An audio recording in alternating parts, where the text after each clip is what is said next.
Hello, I'm Bloomer. Today I am playing this game on Steam for free called Dagon. Yeah. Dagon is a faithful, interactive adaptation of H.P. Lovecraft work. Focus on story and atmosphere. You will not find difficult choices, action sequences, or inventory management here. And movement is limited to progressing through locations as long as with the plot. I am writing this under an appreciable mental strain, since by tonight I shall be no more.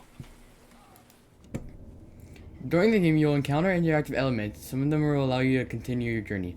Others reveal interesting facts about the original short story, its historical background, and the author. Some of the trivia is hidden. In order to find these secrets, focus on your eyes and look for the elder sign. Okay. Penniless and I can hear that, Jaquan. Do not think from my slavery when you have read these. You know I'm doing it on purpose, right?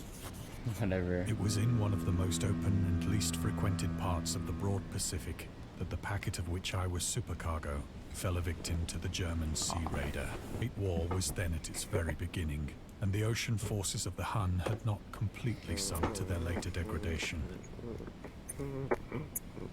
So that our vessel was made a legitimate prize, whilst we of her crew were treated with all the fairness. What flag is that? Is that Egypt? No, that's not Egypt. Egypt's a little different. I don't know who flag that is. Egypt doesn't have a flag. So liberal, indeed, was the discipline of our captors, that 5 days after we were taken, I managed to escape alone. Ooh, oh, I jumped into the ocean, or I jumped into the raft? When I finally found myself adrift and free, I had but little idea of my surroundings. Never a competent navigator, I could only guess vaguely by the sun and stars that I was somewhat south of the equator. Of the longitude, I knew nothing, and no island or coastline was in sight. Oh.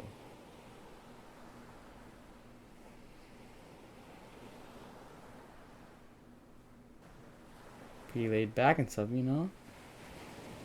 Oh, the moon, huh?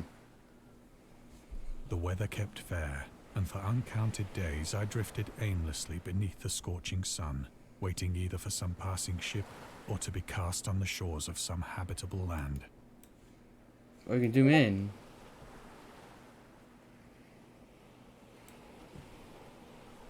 Alright, then you can zoom in. Not really nothing much to do. I see it, I'm just checking everything else. But neither ship nor land appeared, and I began to despair in my solitude upon the heaving vastness of unbroken blue. This actually looks really realistic, bro. This is actually cool. Okay, so now probably for the rest of the video, it's gonna be uncut because this game is just so good. It's just such a good game that I can't really cut anything out of it. So just enjoy and relax, sit down, relax, and just enjoy. The change happened whilst I slept. Its details I shall never know. For my slumber, though troubled and dream-infested, was continuous.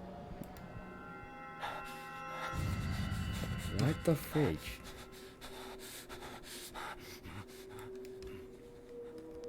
When at last I awoke, it was to discover myself half sucked into a slimy expanse of hellish black mire, which extended about me in monotonous undulations as far as I could see, and in which my boat lay grounded some distance away. Though one might well imagine that my first sensation would be of wonder at so prodigious and unexpected a transformation of scenery, I was in reality more horrified than astonished. For there was in the air, and in the rotting soil, a sinister quality which chilled me to the very core. The region was putrid with the carcasses of decaying fish, and of other, less describable things which I saw protruding from the nasty mud of the unending plain. Perhaps I should not hope to convey in mere words the unutterable hideousness that can dwell in absolute silence and barren. Perhaps I should not hope to convey in... There was nothing within hearing, and nothing in sight, save a vast reach of black slime. Yet the very completeness of the stillness and the homogeneity of the landscape oppressed me with a nauseating fear. The sun was blazing down from a sky which seemed to me almost black in its cloudless cruelty, as though reflecting the inky marsh beneath my feet.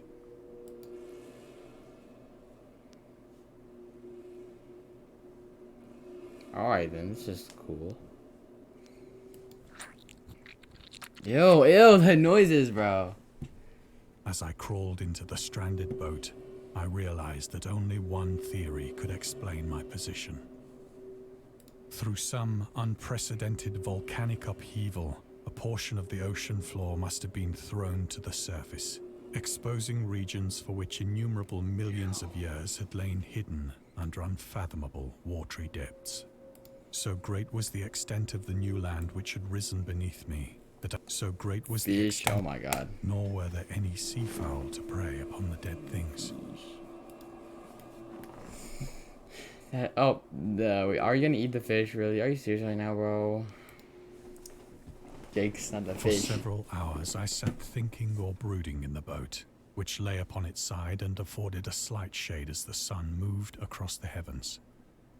As the day progressed, the ground lost some of its stickiness and seemed likely to dry sufficiently for traveling purposes in a short time. That night I slept but little, and the next day I made for myself a pack containing food and water, preparatory to an overland journey in search of the vanished sea and possible rescue. I would not sleep right next to that, bro.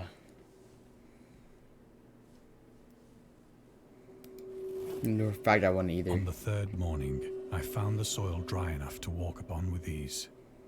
The odor of the fish was maddening, but I was too much concerned with graver things to mind so slight an evil. Why is it so long, bro? It's so long and boldly for hard, an bro. How's it so long and hard, unknown bro? Why is it so long and hard? Ew, the noise is so nasty, bro. All day I forged steadily westward, guided by a faraway hummock which rose higher than any other elevation on the rolling desert.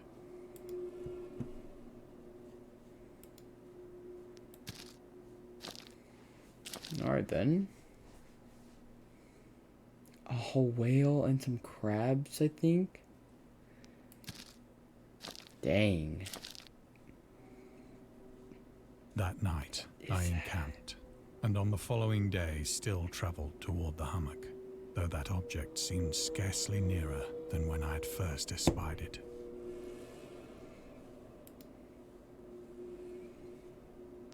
Well, I guess we keep going.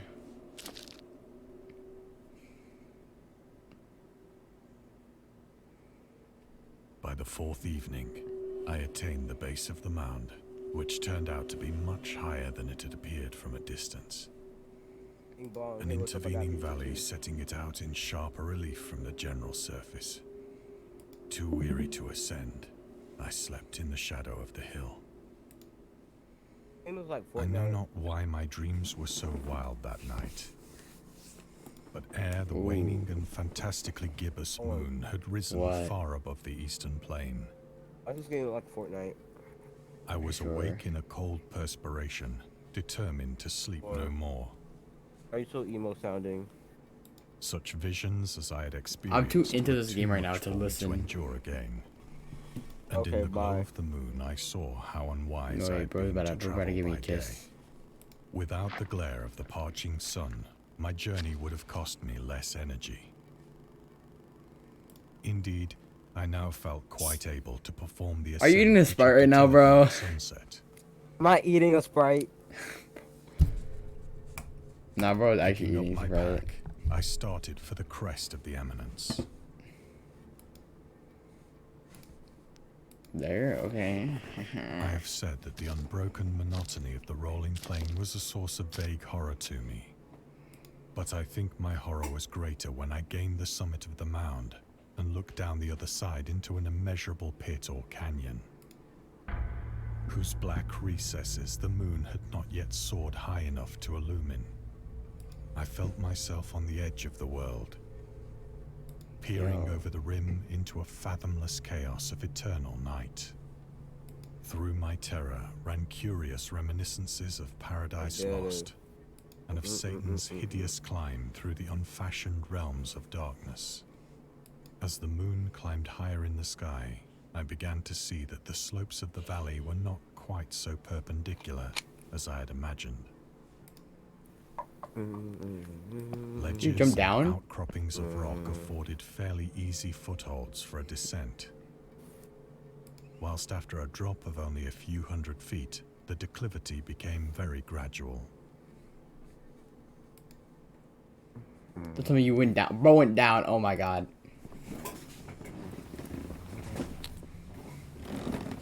Urged on by an impulse which I What's cannot that? definitely analyze, I scrambled with difficulty down the rocks and stood on the gentler slope beneath, gazing into the Stygian deeps, where no light had yet penetrated. All at once, my attention was captured by a vast and singular object on the opposite slope, which rose steeply about 100 yards ahead of me.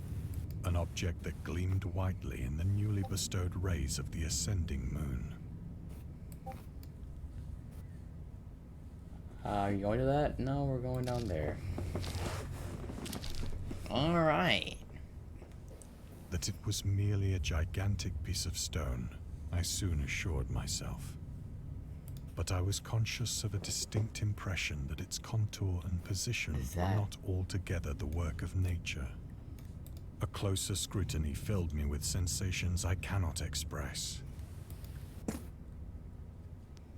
For despite its enormous magnitude and its position in an abyss which had yawned at the bottom of the sea since the world was young, I perceived beyond a doubt that the strange object was a well-shaped monolith, whose massive bulk had known the workmanship and perhaps the worship of living and thinking creatures. Dazed and frightened, yet not without a certain thrill of the scientist's or archaeologist's delight, I examined my surroundings more closely. Okay. This noise when you walk is so disgusting. The moon, now near the zenith, shone weirdly and vividly above the towering steeps that hemmed in the chasm, and revealed the fact that a far-flung body of water flowed at the bottom, winding out of sight in both directions and almost lapping my feet as I stood on the slope. Across the chasm, the wavelets washed the base of the Cyclopean monolith, on whose surface I could now trace both inscriptions and crude sculptures.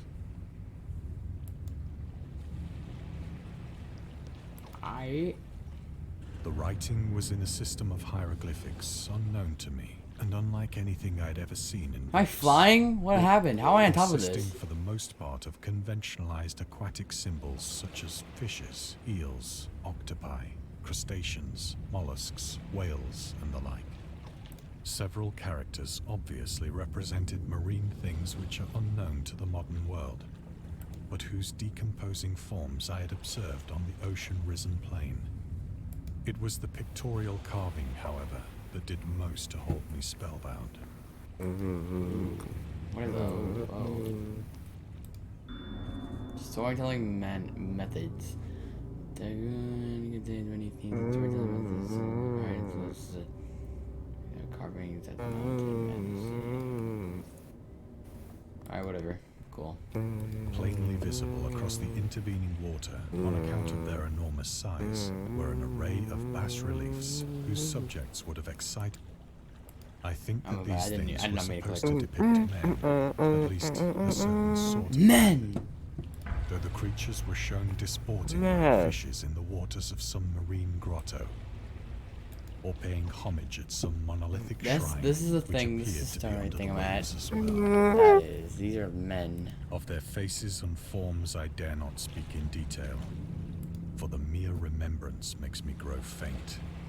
Grotesque beyond the imagination of a Poe or a Bulwer. Is it below the water because those are waves up there, and then must be below the They water. were damnably human in general outline, despite webbed hands and feet, shockingly wide and flabby lips, glassy, bulging eyes, and other features less pleasant to recall. Curiously enough, they seemed to have been chiseled badly out of proportion with their scenic background. For one of the creatures was shown in the act of killing a whale, represented as but little larger than himself. I remarked, as I say, their grotesqueness and strange size, but in a moment decided that they were merely the imaginary gods of some primitive fishing or seafaring tribe. Some tribe whose last descendant had perished eras before the first ancestor of the Piltdown or Neanderthal man was born. Ooh.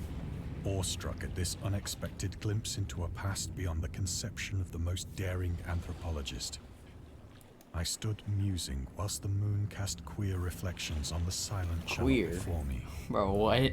Then, Yo. suddenly, I saw it. Where do you see it? With only a slight churning to mark its rise to the surface, the thing slid into view above the dark waters. What is that? Loathsome, it darted like a stupendous monster of nightmares to the mind, about which it flung its gigantic scaly arms, the while it bowed its hideous head and gave vent to certain measured sounds. I think I went mad then. Of my frantic ascent of the slope and cliff, and of my delirious journey back to the stranded boat, I remember little. Am I not even at the boat? What is going on?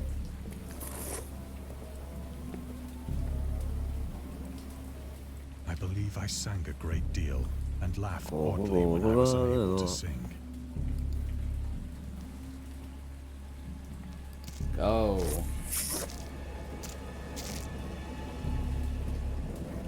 I have indistinct recollections of a great storm sometime after I reached the boat. At any rate, I know that I heard pearls of thunder and other tones which nature utters only in her wildest moods.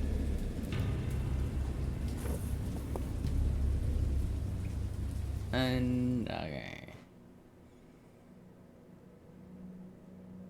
When I came out of the shadows, I was in a San Francisco hospital. Brought thither by the captain of the American... Delirious but In my free. I delirium, just got I had achievement. said much, but found that my words had been given scant attention. Of any land upheaval in the Pacific, my rescuers knew nothing. I don't even. Nor did I this is, deem like, it necessary to nasty. insist upon Do I a just thing not have? which Do I not have a knew they body? could not believe. I don't think I have a body. Oh, what is this? Never mind. I'm not reading all that. Who farted, bro? Oh god. Oh greedy. Once I sought out a celebrated ethnologist and amused him with peculiar questions regarding the ancient Philistine legend of Dagon, the fish god. Oh, why you ignoring me? Dagon was a main identifier of the philosophies worshipped throughout the Middle East and the ancient god of fertility and crops. In Hebrew, the word Dagon was a common noun for grain.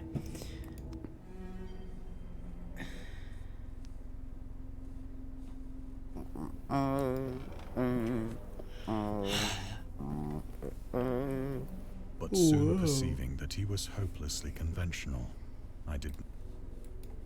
Too much dialogue in here. I'm getting bored. Oh, what is that? Never mind. Ooh. Grandfather clock from Stranger Things.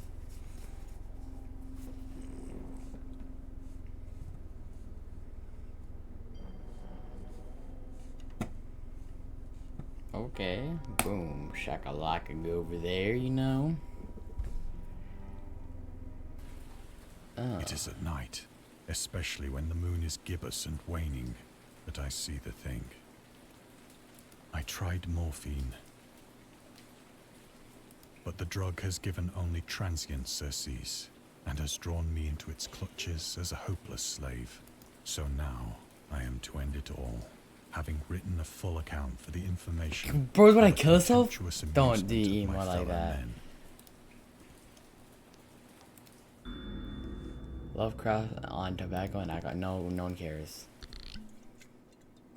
Often, I ask myself if it could not all have been a pure fantasy. Often, Oh my god, I a keep... mere freak of fever, as I lay sun-stricken and raving in the open boat after my escape from the German man of war. What? This is a dream? What is going on? This I ask myself, but ever does there come before me a hideously vivid vision in reply. What? I cannot think of the deep sea without shuddering at the nameless things that may at this very moment be crawling and floundering on its slimy bed, What? worshipping their ancient stone idols and carving their own detestable What is that? likenesses on submarine obelisks of Is that water-soaked Godzilla? granite. Oh, no I dream way. of a day when they may rise above the billows to drag down into their reeking talons the remnants of puny, war-exhausted man. Of a day when the land shall sink and the dark ocean shall ascend amidst universal pandemonium. What? Yo. I guess we're going there. A lot of monsters. The end is near. No dip. I hear a noise at the door, as of some immense slippery body lumbering against it. Get the needle, bro. Stab him. I don't want to open that. No, I don't want to open that. It shall not find me. Shut up at me. I think it found you, bro. It definitely found you. That hand! What do you mean? That's just like waves. The window! The window! We're jumping out of the window! Ooh, that did not sound good. Are you okay?